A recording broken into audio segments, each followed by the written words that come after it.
تو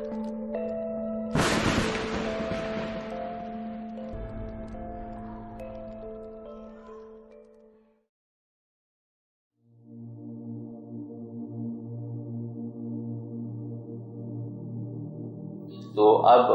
شعور ہدایت کا کوئی ایسا مطالبہ نہیں رہا جس کو نبوت محمدی صلی اللہ علیہ وسلم پورا نہ کر سکتی ہو، جس کو آپ صلی اللہ علیہ وسلم کا متن نبوت تکمیل کو نہ پہنچا سکتا ہو۔ اسی طرح اعمال ہدایت میں کسی نئے عمل کی گنجائش خود ارادہ بندگی میں نہیں پائی جاتی، خود جذبہ عبودیت میں نہیں پایا جاتا۔ تو گویا اس طرح کا احاطہ کر لینے والی جو فائنلٹی ہے وہ صرف تصور نہیں ہے، پروون ہے کہ ہدایت کے لیے کوئی ایسی ضرورت تصور اور فرض بھی نہیں کی جا سکتی جس کی تکمیل بہت ایکچوئلائزڈ فارم میں قرآن و سنت میں نہ ہو چکی ہو۔ تو اس صورت میں ختم نبوت کو مجروح کرنے والا ہر تصور اصل میں نفس نبوت کا انکار ہے۔ یعنی اب اگر کوئی نئے نبی کی ضرورت کو کسی بھی پہلو سے ثابت کرنے کی کوشش کرے گا تو وہ رسول اللہ صلی اللہ علیہ وسلم کے خاتم المرسلین ہونے ہی سے ناواقفیت کا ثبوت نہیں دے رہا، بلکہ یہ بھی بتا رہا ہے کہ میں سبسٹنس آف پروفٹ ہوڈ ہی کو نہیں جانتا، میں اللہ تبارک و تعالیٰ کے نظام ہدایت کے جو تشکیلی مراحل اور جو تکمیلی نقطہ ہے اسی سے کوئی واقفیت نہیں رکھتا۔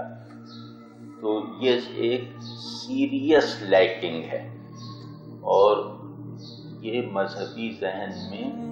یونیورسل سکیل پر نہیں پیدا ہو سکتی۔ یہ صرف مسلمانوں کا مسلمہ نہیں ہے۔ ختم نبوت کا زور آپ دیکھیے کہ اس کے بعد سے نبوت کا باب گویا ہر مذہب ہر دین میں ہمیشہ کے لیے ختم ہو گیا ہے۔ تو گویا یہ ختم نبوت کوئی لوکل دعویٰ نہیں ہے، کسی ایک روایت میں پیدا ہونے والا تصور نہیں ہے، بلکہ یہ لگتا ہے ایک تقدیری فیصلہ ہے جو تمام مذہبی غلط صحیح تمام مذہبی اور دینی روایتوں میں گویا جاری ہو گیا ہے، گویا نافذ ہو چکا ہے۔ دوسرے یہ کہ اس میں ایک اور غلط فہمی ہے اس طرح کے اشکالات کے پیچھے، وہ یہ ہے کہ ختم نبوت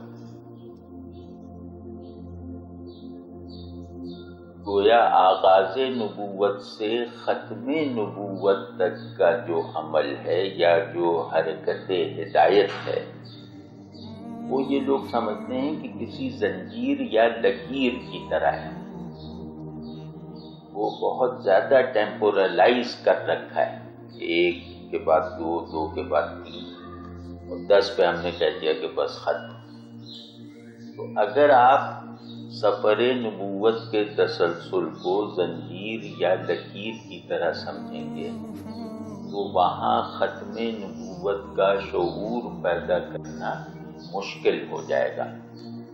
تا وقت کہ آپ یہ نہ جانیں کہ آغاز نبوت سے ختم نبوت تک کا جو تسلسل ہے، جو حرکت ہے، وہ دائرے کی طرح ہے، لکیر کی طرح نہیں ہے۔ وہ دائرہ ہدایت مکمل ہو گیا ہے ختم نبوت پر۔ آپ صلی اللہ علیہ وسلم سے پہلے کے تمام انبیاء اس دائرے کے تکمیلی مراحل تھے، ان سب کا جو سبسٹنس تھا وہ ایک تھا، جس طرح دائرے کا پہلا نقطہ اور آخری نقطہ جو ہے وہ ایک ہوتا ہے۔ تو یہ جو ختم نبوت ہے یہ دائرے کی شکل میں نظام ہدایت کے مکمل ہو جانے کا نام ہے۔ اب اس دائرے میں اضافے یا کمی کی کوئی خواہش یا اس میں اضافے یا کمی کا کوئی تصور گویا اس پورے دائرے کو نہ سمجھ سکنے کا نتیجہ سمجھا جائے گا۔ واضح رہے کہ اس مسئلے کی بنیاد صرف یہ نہیں کہ قرآن مجید میں سورہ احزاب میں رسول اللہ صلی اللہ علیہ وآلہ وسلم کو خاتم النبیین فرمایا گیا ہے کہ لغوی کج بیسیوں کے ذریعے بیچارے ناواقفوں کے دلوں میں شک و شبہ پیدا کیا جائے، بلکہ مسئلہ ختم نبوت اور انقطاع سلسلہ رسالت سے متعلق رسول کریم صلی اللہ علیہ وآلہ وسلم کے ارشادات گرامی ہیں، جن کے بعد ختم نبوت کے مفہوم میں دو آراء پیدا ہونا ممکن ہی نہیں۔ ملاحظہ کیجیے، حضرت ابو سعید خدری رضی اللہ تعالیٰ عنہ سے روایت ہے، میری اور دوسرے نبیوں کی مثال ایسی ہے کہ ایک شخص نے محل بنایا، بس اس کو پورا کیا مگر صرف ایک اینٹ کی جگہ چھوڑ دی، پس میں آیا اور میں نے اس اینٹ کو پورا کر دیا۔ حضرت ابو ہریرہ رضی اللہ تعالیٰ عنہ سے روایت ہے کہ رسول اللہ صلی اللہ علیہ وسلم نے فرمایا کہ مجھے 6 چیزوں میں انبیاء اکرام پر فضیلت دی گئی، اس کے آخر میں ہے اور مجھ پر نبیوں کا سلسلہ ختم کر دیا گیا۔ حضرت عمر فاروق رضی اللہ تعالیٰ عنہ اور حضرت سعد بن ابی وقاص رضی اللہ تعالیٰ عنہ سے روایت ہے کہ حضرت صلی اللہ علیہ وسلم نے حضرت علی رضی اللہ تعالیٰ عنہ سے فرمایا، تم مجھ سے وہی نسبت رکھتے ہو جو ہارون کو موسیٰ سے تھی، مگر میرے بعد کوئی نبی نہیں۔ حضرت صوبان رضی اللہ تعالیٰ عنہ سے روایت ہے کہ حضور صلی اللہ علیہ وسلم نے فرمایا، میری امت میں 30 جھوٹے پیدا ہوں گے، ہر ایک یہی کہے گا کہ میں نبی ہوں، حالانکہ میں خاتم النبیین ہوں، میرے بعد کوئی کسی قسم کا نبی نہیں۔ حضرت ابو قتیلہ رضی اللہ تعالیٰ عنہ سے روایت ہے کہ حضرت صلی اللہ علیہ وسلم نے خطبہ حجۃ الوداع میں فرمایا، میرے بعد کوئی نبی نہیں اور تمہارے بعد کوئی امت نہیں۔ جب یہ قرآن میں کہا گیا کہ اللہ کے رسول جب کلام کر رہے ہوں تو کسی اور کو ان پر آواز بلند کرنے کا حق نہیں ہے، اور اس پہ لازم آتا ہے کہ وہ اپنی آواز کو اللہ کے رسول کی آواز کے نیچے رکھے۔ یہاں صرف صوت اور آواز کا مدھم کرنا اور اونچا کرنا ہی شاید مقصود نہیں ہے، بلکہ کہنا یہ ہے کہ اللہ کے رسول نے جو بات فرما دی ہے وہ قیامت تک کے لیے حجت ہے، اور ہمارے سب سے بڑی دلیل اور سب سے بڑی برہان ہے۔ انہوں نے یہ فرمایا ہے کہ وہ آخری رسول ہیں، قرآن نے اس کا اعلان کیا ہے۔ اس کے بعد جتنے دعوے ہیں وہ صرف دعوے باطل ہی ہیں، اس کے علاوہ ان کی کوئی حقیقت نہیں ہے۔ قرآن و حدیث سے یہ بھی واضح ہوتا ہے کہ خاتمیت حضرت صلی اللہ علیہ وآلہ وسلم کے لیے اعلیٰ ترین شرف اور عظیم الشان اعزاز ہے، اور حضرت صلی اللہ علیہ وآلہ وسلم کے بعد کسی شخص کا نبی بن کر آنا آپ صلی اللہ علیہ وآلہ وسلم کی سخت توہین ہے۔ اس کے علاوہ اگر حضرت صلی اللہ علیہ وآلہ وسلم کے بعد کسی نبی کی آمد فرض کی جائے تو ظاہر ہے کہ اس پر ایمان لانا لازم ہوگا اور اس کا انکار کفر ہوگا، ورنہ نبوت کے کیا معنی ہے؟ اور یہ حضرت صلی اللہ علیہ وآلہ وسلم کی ایک دوسرے انداز میں توہین و تنقیص ہوگی کہ ایک شخص آپ صلی اللہ علیہ وآلہ وسلم پر اور آپ صلی اللہ علیہ وآلہ وسلم کے پورے دین پر ایمان رکھنے کے باوجود کافر رہے اور ہمیشہ کے لیے دوزخ کا مستحق ہو، جس کے معنی یہ ہوں گے کہ حضرت صلی اللہ علیہ وآلہ وسلم پر ایمان لانا بھی نعوذ باللہ کفر سے بچانے اور دوزخ سے نجات دلانے کے لیے کافی نہیں۔ احمدیت پر ایک اور زاویے سے بھی غور کیا جا سکتا ہے۔ ختم نبوت اگرچہ ہمارے ایمان کا بنیادی جزو ہے، لیکن بفرض محال نبوت ختم نہ ہوئی ہوتی اور انبیاء کا سلسلہ جاری ہوتا، تب بھی مرزا غلام احمد جیسے کسی شخص کے نبی ہونے کا کوئی امکان نہیں تھا۔ اس سلسلے میں 4 بنیادی اصول پیش خدمت ہیں۔ پہلا اصول، ہر سچے نبی کے لیے ضروری ہے کہ وہ اپنے سے پہلے سب انبیاء کا احترام کرے اور دوسرے لوگوں کو بھی ان کے ادب و احترام کی تعلیم دے، کیونکہ ہر پیغمبر اللہ کا نائب اور اس کا نمائندہ ہوتا ہے۔ کسی پیغمبر کی اہانت اور ہتک کرنا کسی ادنا درجے کے مومن کا بھی کام نہیں ہو سکتا، لیکن مرزا صاحب کو ہم دیکھتے ہیں کہ انہوں نے اللہ کے سچے اور جلیل القدر نبی سیدنا عیسیٰ علیہ السلام کی شان میں بڑی گستاخیاں کی۔ مسیح کا چال چلن کیا تھا؟ ایک کھاؤ پیو، نہ زاہد نہ عابد، نہ حق کا پرستار، متکبر، خود بین، خدائی کا دعویٰ کرنے والا۔ مسیح کی راست بازی اپنے زمانے کے دوسرے راست بازوں سے بڑھ کر ثابت نہیں ہوتی، بلکہ یحییٰ نبی کو اس پر ایک فضیلت ہے، کیونکہ وہ شراب نہیں پیتا تھا، اور کبھی نہیں سنا گیا کسی فاحشہ عورت نے آ کر اپنی کمائی کے مال سے اس کے سر پر عطر ملا تھا، یا ہاتھوں اور سر کے بالوں سے اس کے جسم کو چھوا تھا، یا کوئی بے تعلق جوان عورت اس کی خدمت کرتی تھی۔ اس وجہ سے خدا نے قرآن میں یحییٰ کا نام حسور رکھا، مگر مسیح کا یہ نام نہ رکھا، کیونکہ ایسے قصے اس نام کے رکھنے سے مانے تھے۔ اس عبارت میں مرزا صاحب نے حضرت مسیح بن مریم علیہ السلام پر چند تہمتیں رکھی ہیں اور ان کو قرآن مجید اور اللہ تعالیٰ پر بھی تھوپا ہے۔ کہتے ہیں کہ اللہ تعالیٰ نے انہی باتوں کی وجہ سے ان کو قرآن میں حصور نہیں کہا، کیونکہ حصور کے معنی ہے اپنی خواہش نفس کو روکنے والا۔ حالانکہ اگر عیسیٰ علیہ السلام کو قرآن پاک میں حصور نہ کہنے سے یہ نتیجہ نکالا جائے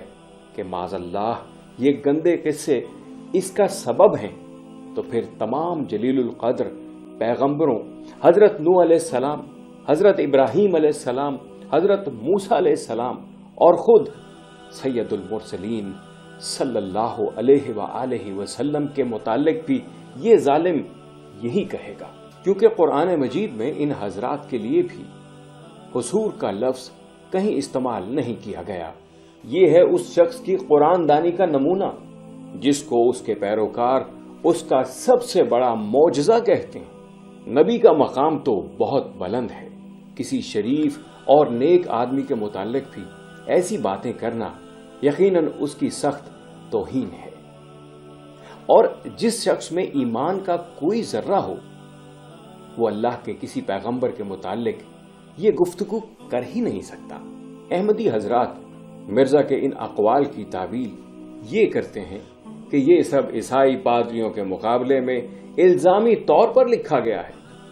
لیکن یہ محض دھوکہ اور بناوٹ ہے۔ مذکورہ عبارت ان کی کتاب دافع البلا سے لی گئی ہے، جس کے مخاطب زیادہ تر علماء اسلام ہیں۔ اس کے علاوہ جو فحش باتیں انہوں نے اس عبارت میں سیدنا عیسیٰ علیہ السلام کی طرف منسوب کی ہیں، وہ تو ان کے نزدیک ایسے سچے قصے ہیں کہ اللہ نے انہی کی وجہ سے قرآن میں حضرت عیسیٰ علیہ السلام کو حصور کے خطاب سے محروم رکھا، اور وہ قرآن میں حضرت عیسیٰ علیہ السلام کا نام حصور نہ رکھنے کو ان گندی تہمتوں کے ثبوت کے طور پر پیش کر رہے ہیں۔ پس اس کو پادریوں کے مقابلے کا صرف الزامی جواب کیسے کہا جا سکتا ہے؟ انبیاء علیہ السلام کی توہین کے علاوہ مرزا غلام احمد نے خود رسول کریم صلی اللہ علیہ وآلہ وسلم، حضرت علی رضی اللہ تعالی عنہ اور امام حسین رضی اللہ تعالی عنہ کی شان میں بھی گستاخیاں کی، اور پھر اسوہ رسول صلی اللہ علیہ وآلہ وسلم پر چلنے والے سچے اولیاء اللہ جیسے پیر مہر علی شاہ رحمۃ اللہ علیہ، مولانا رشید احمد گنگوہی رحمۃ اللہ علیہ کو